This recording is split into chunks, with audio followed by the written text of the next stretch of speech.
திருப்பத்தூரை அடுத்த சின்ன கசிநாயக்கன்பட்டி பகுதியைச் சேர்ந்த கோகுலுக்கும் ஜோலார்பேட்டை காவல் நிலையத்தில் காவலராக பணியாற்றி வரும் அதே பகுதியைச் சேர்ந்த சிலம்பரசனுக்கும் இடையே திருவிழா ஒன்றில் ஏற்பட்ட மோதலை அடுத்து இருவருக்கும் இடையே முன்விரோதம் இருந்து வந்துள்ளது. இந்த நிலையில் நேற்று இரவு 1 மணி அளவில் மீண்டும் இருவருக்கும் இடையே தகராறு ஏற்பட்டது. அப்போது காவலர் சிலம்பரசன் தனது நண்பர்களுடன் சேர்ந்து கோகுலை தாக்கியதாக கூறப்படுகிறது. இதனை தட்டி கேட்ட கோகுலின் நண்பர் ஸ்ரீதருக்கும் சராமாரியாக அடி விழுந்துள்ளது.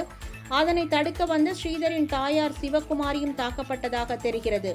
இதில் காயமடைந்த 3 பேரும் திருப்பத்தூர் அரசு மருத்துவமனையில் அனுமதிக்கப்பட்டு சிகிச்சை பெற்று வருகின்றனர். இச்சம்பவம் அப்பகுதியில் பரபரப்பை ஏற்படுத்தியது.